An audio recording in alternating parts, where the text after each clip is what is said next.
Hi, this is Lisa and welcome to my channel. Today we're on part 3 of building up Khemosabi. And in this video, what we're doing is taking and building up this model up to the point of final prepping. And as you can see, I'm still working on the prepping.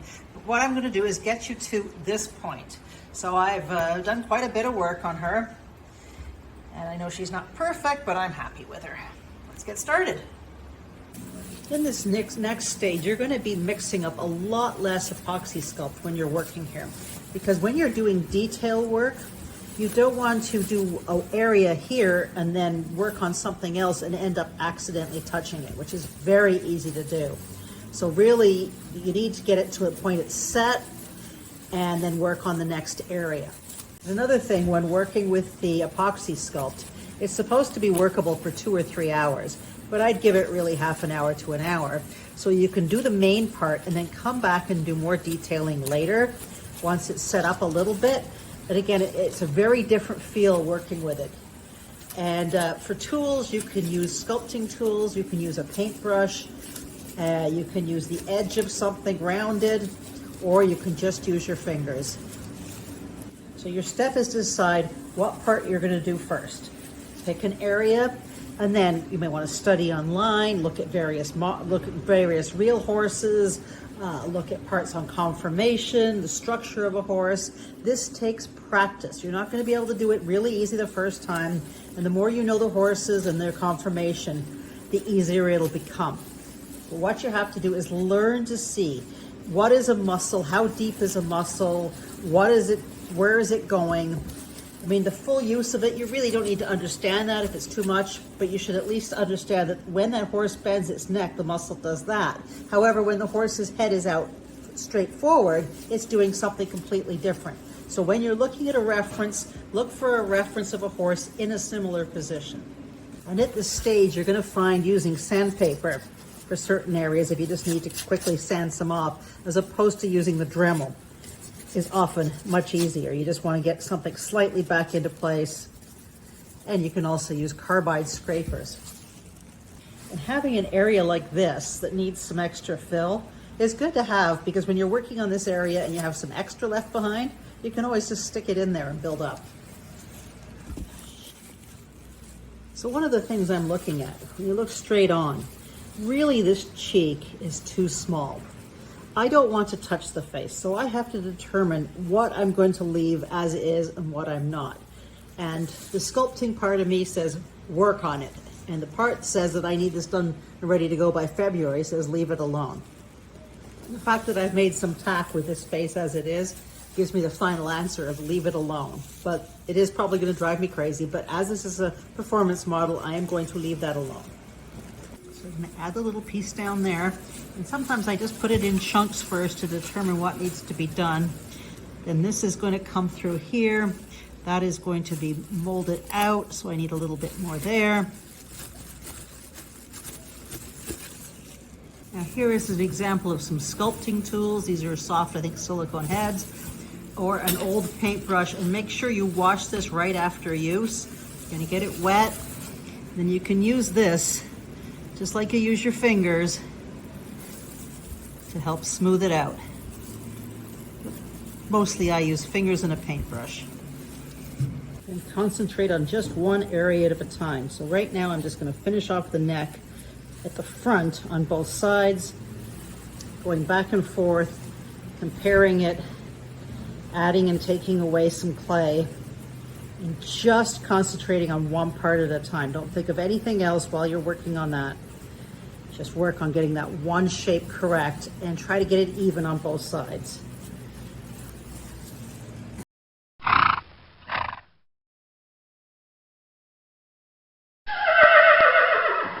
Yesterday I put a line down for this muscle, but when I looked straight on, this part was still caved in. So I'm filling in the cave, keeping that line, and building up underneath the neck.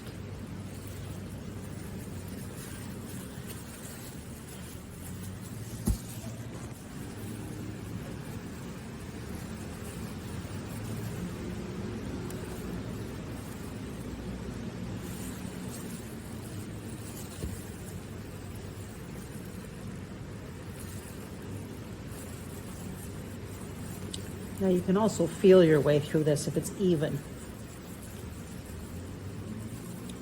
The tactile feel of clay really gives a lot of information.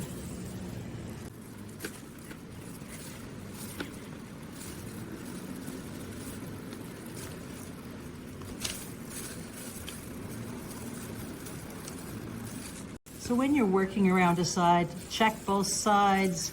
And again, you may need to sand some a little. You may want to build some up, and knowing that you have to sand part of it later. And now I have some extra, so I'm just going to work it into here. And I find a lot of sculptures have a lot of muscles in there for new sculptures, but really most horses are fairly smooth, so you don't have to have muscles sticking out, especially for a horse like this. Another thing we're going to need to look at this stage is the mane and the tail. Now, I prefer to sculpt one on, but I am going to use a hair, mane, and tail on this one so that I can show you all how to do a haired mane and tail. So the only prep I'm going to be doing is once I'm finished here, I will cut a groove down the middle here. However, for the tail, we need the starting location. And if I look at a straight line across there, you can see the tail starts just as it starts to drop. So if I look here, and I haven't finished all that shape yet, but based on how that looks right there, I am going to look, I'm going to put the tail right around here. So what I will do is drill a hole there. Another thing I wanted to show you is as you're building up, you may forget the thickness here. And as you can see, that is way too big here. So I'm going to have to take that down a little, right about here on both sides. So a little bit of sanding there to bring it back down. So if you're working here and you forget to look at the top, it can get out of proportion. Same when you're working here, you want this hip out more. So this hip needs to come out more. It's not too bad on this side, but I don't have a hip here yet. So look from every angle, including from the underside, and see what's going on. Now after sanding this neck down where I wanted it, I look through more here, I am finding I'm getting a really thin spot here. So the best thing to do is actually break through that and build it up from the inside, because the thickness was actually in the plastic. Also, when you're working on a spot, keep at it, work on that spot until you've got it right. So you may have to sand it down and do some more work on that before you're happy with that and moving on to more. Cool, if I hold that on the right angle, I can see right through from the back to the chest and right through them. Now I'm going to take a piece of this wire and I'm going to twist it. I'm just doing this by hand.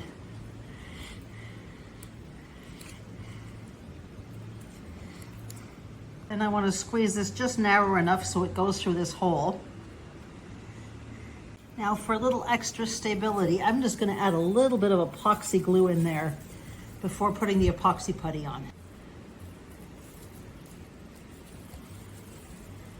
I just find that gives it a little extra hold.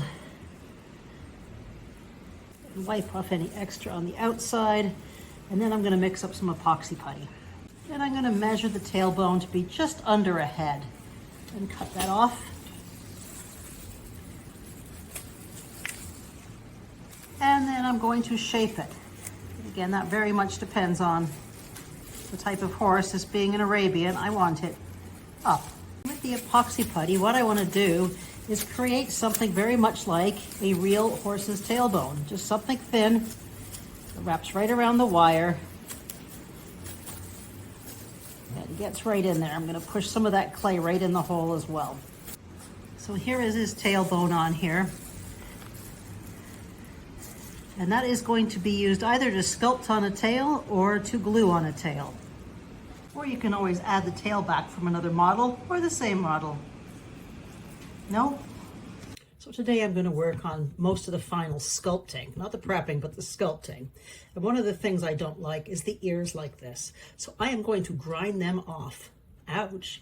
You can see here the big difference when I've taken down this big protruding head that was like from out here and out here. And when I did that, I first cut the ears off as close as I could with wire cutters, and then I just ground and ground and ground, and a lot came off here. Now I want to decide where the ears should be, which the outside should be even with the cheek. So So they're fairly close together on Arabian, and I'm going to drill 2 holes for that. And also, before I add the ears, I am also going to put a line with a cutter. I'm going to cut a trench all the way down here for the hair. Here is a good picture of the face, all skin down there, but you can see the ears are actually quite close. They don't sit way on the side of the head. So here you can see I've got 2 large holes for the ears. I have a channel here for the mane all the way down. And while I was doing that, I realized when I sculpted this part that I was coming out too far because I left the chest as it is. So I took this down a little and took out a lot more of the chest, as this horse had such a extending chest. So I've taken that down, and I found that she was getting a little fat through here. So I ground that down. That was because I hadn't taken off enough of the sheath. So I just ground down more through there, and anything else that I found needed a little bit of work. And now I'm going to start building up. So when you're sculpting, it is all about taking it down, building it back up over and over again, and looking at your references as much as you can. I had won these ears at the collective last year, so I am going to use those. I would like actually one size bigger, but she's a little frail thing, a nice little light Arab, so I'm going to use these.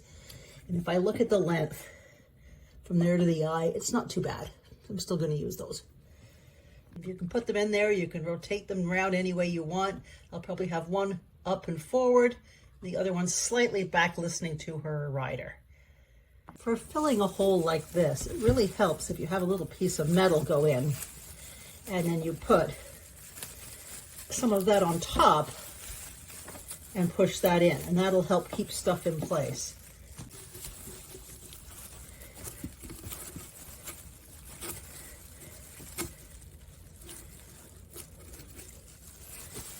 Try to get that up far enough so it sets up against the inside here, but does not stick out. So I finally got that in, and I'm pushing it up against the inside of the model. Then I'm going to roll this back a bit inside and let that dry, and I can sculpt on it later. So it gives me a little bit more stuff to work with there. And again, when you're working on a section, make sure you have a position of a horse in that position. So I'm working on this raised leg, so I'm looking at this photo. If I'm working on the front leg or the back leg, I'm looking at this photo, just so I can get all the different pieces figured out. So one of my suggestions when sculpting is put a chunk where you want it, and then move it around and make sure it's well down, and then push it in to form the bulge of the muscle.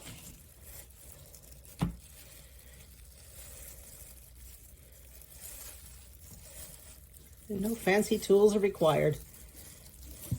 Looking on another side like the hip, make sure you'll do it from above first so you get the right pieces. So if I like this side, then I'm going to try to get this side to match. If I just work on it the side and try to get it nice, I'm going to miss the importance of the width.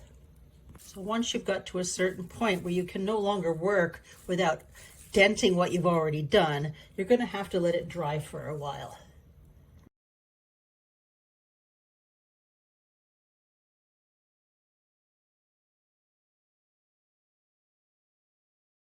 Well, it seems like this other putty is drying much harder. It's just taking longer than normal, so I do have to buy some more.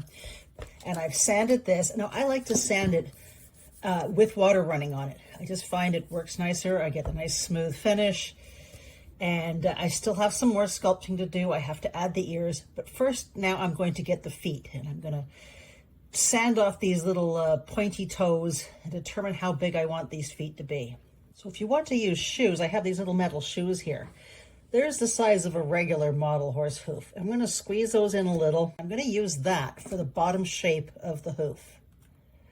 And you don't need to over muscle your horse. You just have to get it in the right position so that you see where the bulges are, where the soft parts are. And again, I just push in there, sculpt it with water.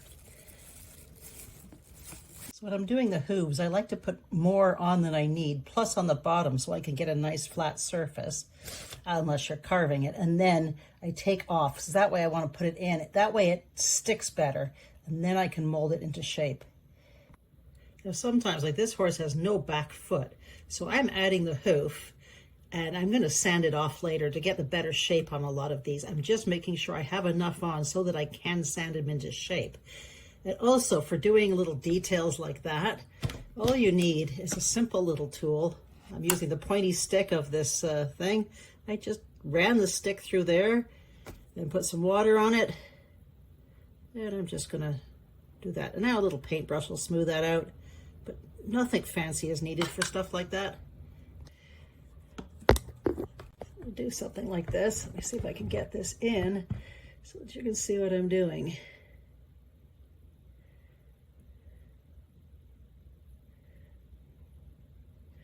And then with a brush or something else, just shape it. You'll find sometimes the hooves are very hard to do. So sometimes you'll have to work in stages. So I've overdone this one just to get it flat because I want to move the heel back. So I've done some, I'll sand it down and work again a little bit once it's hardened. Just like this toe right here. Once I've got the spot, I will fix the hoof later. I just want right now the horse standing. So it seems only a little area of mine was a bad putty. So what I did is take this trusty sculpting tool and I just scraped at it to get rid of the stuff that I did have. And I'm just going to rebuild up that area. A lot of times I do like using a small paintbrush to move clay around. I just find it's a lot easier to control. And this is how I would also do manes and tails. Now I've got them to a place in general that I like them.